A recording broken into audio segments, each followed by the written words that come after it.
Ok, las operaciones de control normalmente comentábamos que son instrucciones privilegiadas. Para eso tengo que entrar en un modo privilegiado. ¿Sí? Normalmente cuando arranco, mi sistema arranco en un modo privilegiado y después, ya que hago todas las operaciones de sistema, verifico que todo está bien, la pantalla, bla, bla, bla, entro en un modo usuario, donde justamente le cedo el control al usuario o empiezo yo a interactuar con el usuario. Y eso puede ser computadoras como esta laptop que tengo hoy aquí, o incluso, por ejemplo, una de alarma o una de un auto. Por ejemplo, el auto, se fijan, cuando yo arranco el auto, aparecen una serie de cosas, sí, prenden foquitos, todo el rollo, y luego ya me dice, bienvenido a tu Toyota. Bueno, a mí me dice, ¿verdad? ¿Sí? Entonces ya estoy en mi Toyota y ya, ahora sí, ya puedo empezar a manejar todo el rollo, ¿verdad? ¿Estamos? ¿Sí? Entonces, todo eso que estaba sucediendo antes, normalmente son instrucciones que ocurren a nivel privilegiado, ¿verdad? ¿Sí? Entonces, el CPU necesita estar en este estado específico. Y normalmente esto sucedió a partir del 386. Se conoce como modo supervisado, ¿sí? O no supervisado. Supervisado es cuando tienes un sistema operativo, ¿sí? O modo sistema cuando estoy trabajando con el modo con el sistema operativo. O modo kernel, dependiendo del autor y del contexto en el cual estemos manejando. Normalmente un Linux embebido, el modo kernel es justamente este modo, digamos, privilegiado, donde yo tengo acceso a todo y puedo desbaratar todo si me lo permiten, ¿verdad? Pero también tengo un modo, digamos, acotado, un modo usuario, donde aunque yo quiera, no me permiten hacer todo lo que yo quiera, ¿verdad? Si yo quiero borrar todos los contenidos del disco duro, pues no lo puedo hacer a menos que me ponga sudo, ¿verdad? Entonces sí, ya valió gorro.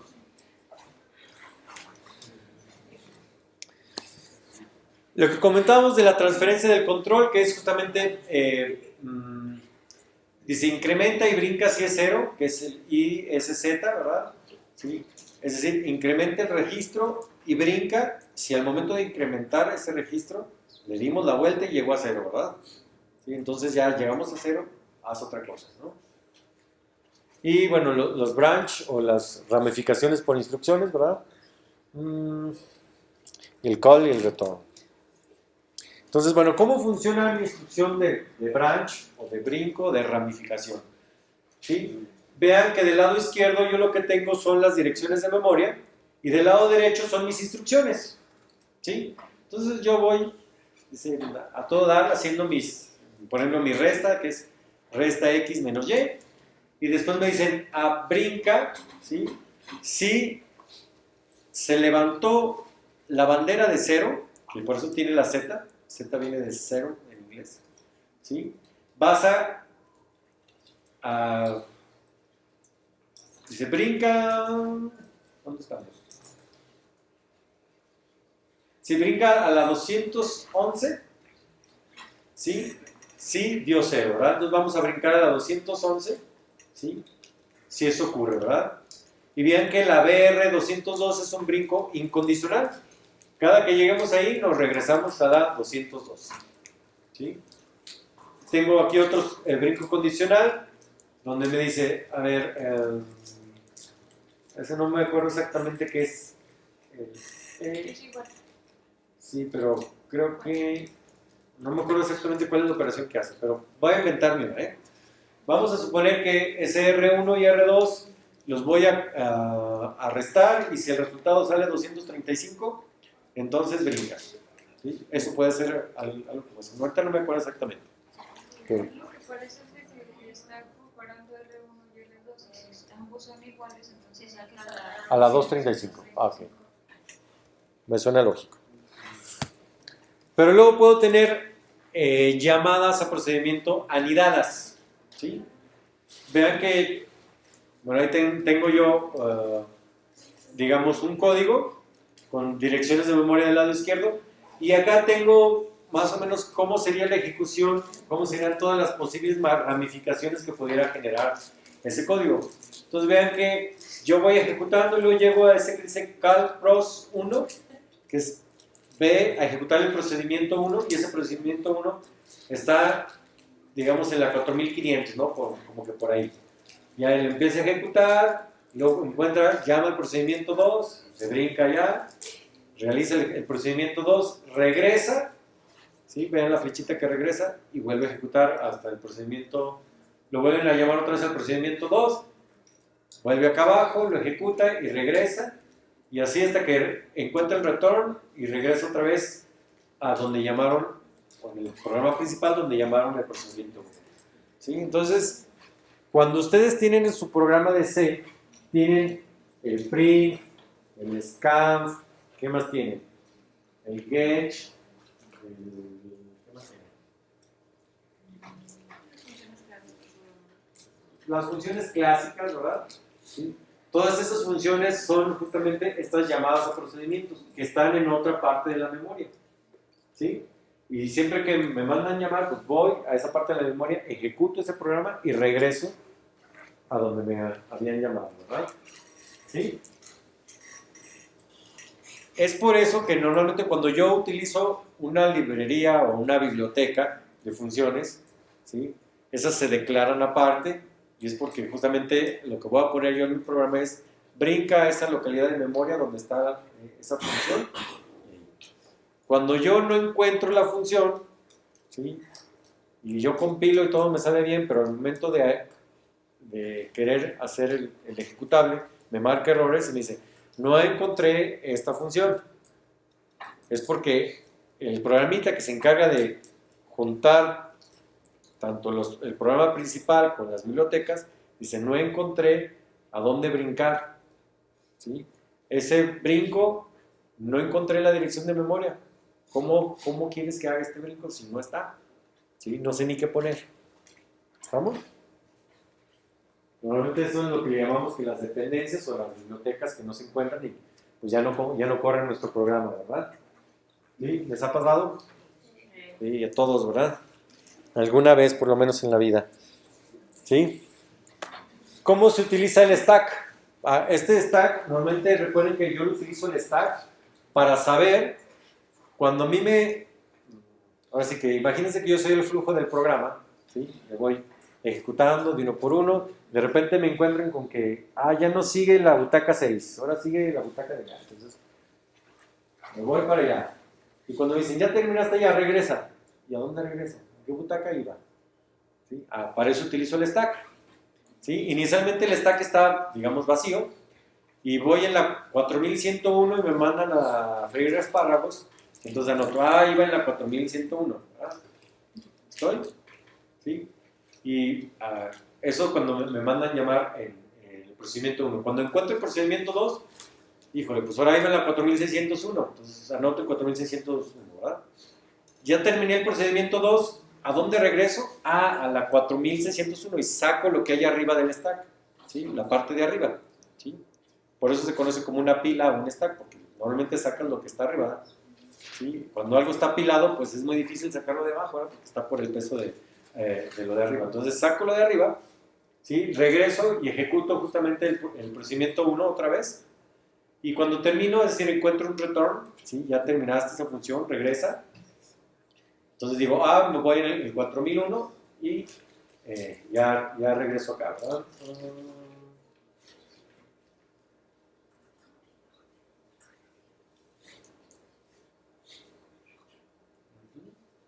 Perdón, aquí regreso al procedimiento 2, todavía estoy ejecutando el procedimiento 1 en el D, y todavía no termino el procedimiento 1 cuando me vuelven a llamar, pero me vuelven a ejecutar el procedimiento 2, entonces ahora voy a la 4651, ¿sí? Y repito, ¿verdad? Hasta que encuentro los últimos dos retornos seguidos y ya regreso otra vez a mi programa principal. Entonces el stack es muy importante porque me indica justamente a qué dirección regresar cuando me mandan a ejecutar una subrutina o algún procedimiento. ¿Sí? Eso también lo vamos a utilizar en las interrupciones. Cuando alguien me interrumpe, para yo no perderme, ¿sí? Guardo en el stack en donde iba. ¿Sí? Entonces ese stack se vuelve muy valioso. Y vean que si mi micro no tiene stack, no va a poder tener llamada a funciones, no va a poder tener interrupciones. ¿Sí? Fíjense, consecuencias directas de no tener un stack. ¿sí? Pero dicen, profe, pero pues, ¿qué tal si el stack no lo tiene, pero lo guarda usted en memoria, nomás lleva su cuenta? Ah, sí. Entonces quiere decir que el stack lo estás implementando tú vía software. Sí lo podemos hacer, ¿verdad? Entonces, siempre sí. Sí podemos tener interrupciones, sí podemos tener llamadas a funciones, solo que me cuestan más, porque todo eso lo tengo que hacer en código. ¿Sí? Cada vez que suceda algo, tengo que tener un código que haga eso, ¿verdad? Cuando antes, digamos, el hardware me ayudaba, ¿verdad? ¿Sí? Y van a ver que son una de las mejoras que tiene ARM con respecto a Intel. Recuerden que los primeros microprocesadores, pues, el stack pues, era de juguete, ¿verdad? Y ya después se convirtió en algo bastante interesante. Incluso cada vez más integrado. Ok, tipos de operando. Habíamos dicho, bueno, podemos tener diferentes direccionamientos, ¿sí? Direcciones inmediatas, directas, indirectas, a través del stack. En números podemos tener enteros o de punto fijo, de punto flotante, etcétera. Caracteres, datos lógicos como bits, banderas, por ejemplo el booleano o el 0 y el 1, ¿no? Y por ejemplo, tipos de datos en el Pentium, ¿sí? Normalmente la dirección utiliza unidades de 8 bits. Tenemos tipos de datos generales de 8 bits o un byte, de 16 bits, que es una palabra, de 32 bits, que es la palabra doble, y de 64 bits, que es la palabra cuádruple. Enteros, que son binarios signados, utilizando una representación de complemento a 2. Tenemos decimal empaquetado o no empaquetado. Tenemos apuntadores cercanos, ¿sí? Que normalmente utilizamos el registro de segmento y un offset, y con eso, el registro de segmento lo utilizamos como nuestro apuntador. Eso lo vamos a ver más adelante. Tenemos campos de bits, tenemos cadenas y tenemos puntos flotantes. Todo ese relajo que puede manejar la Pentium.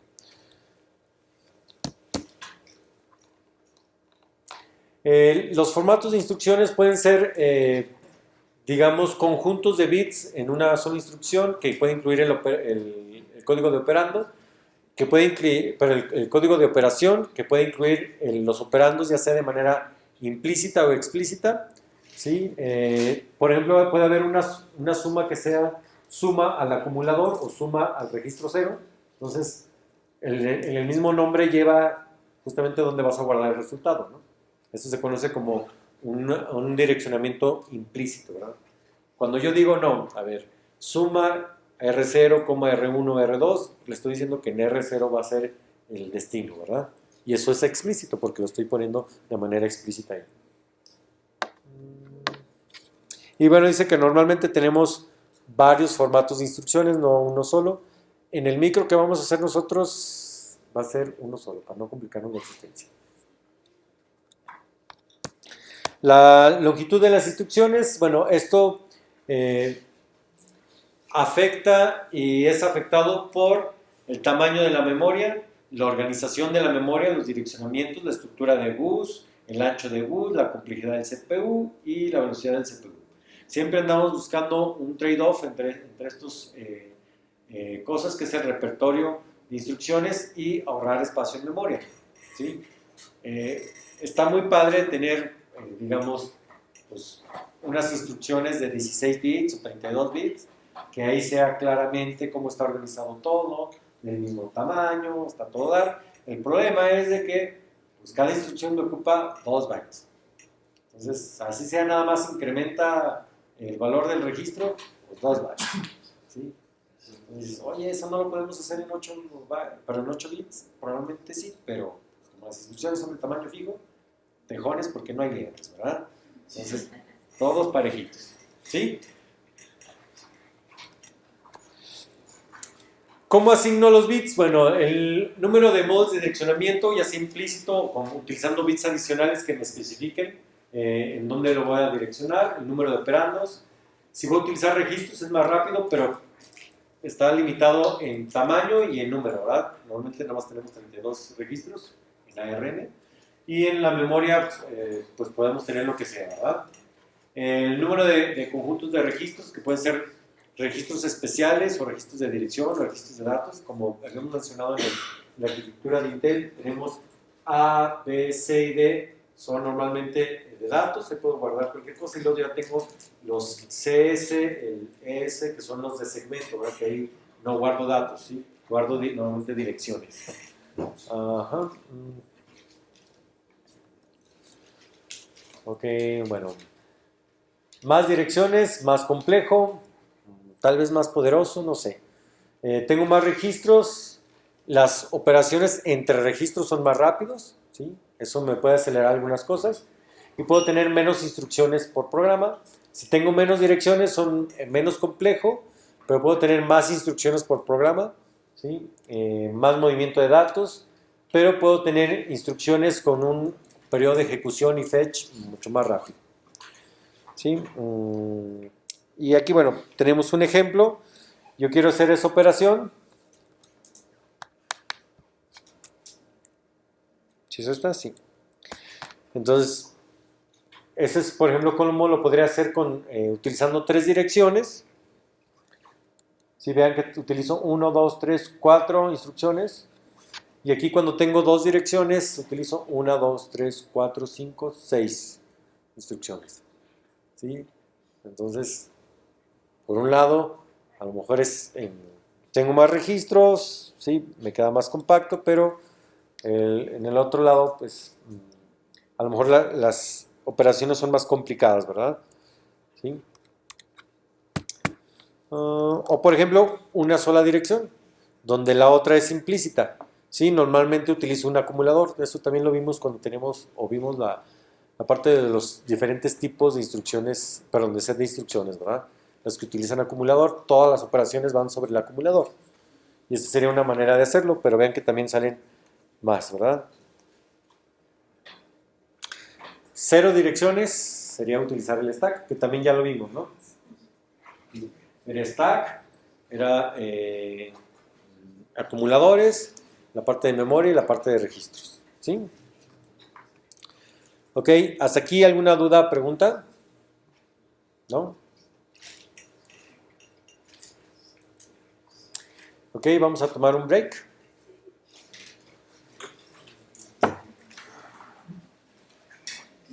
Sí, pueden pararse, por favor. No se me duerman o despierten.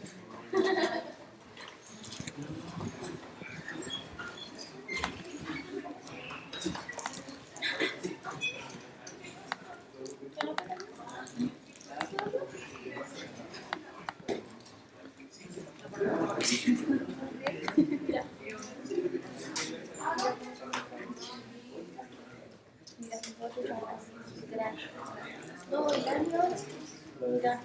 O sea, no, nada que ver. Pero parece sopa.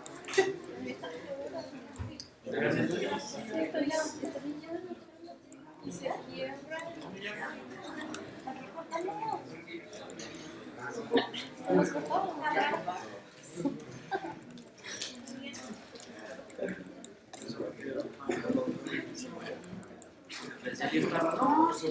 No, lo cortamos bien chiquito. Como la tía pelucas. Ay, no. Mejor extensión de cabello.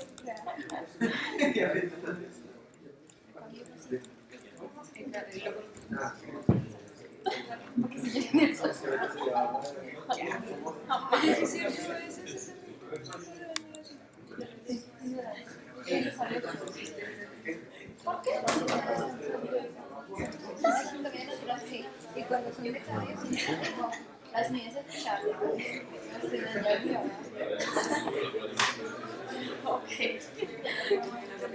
Les tengo una noticia buena y una mala. La mala primero dice.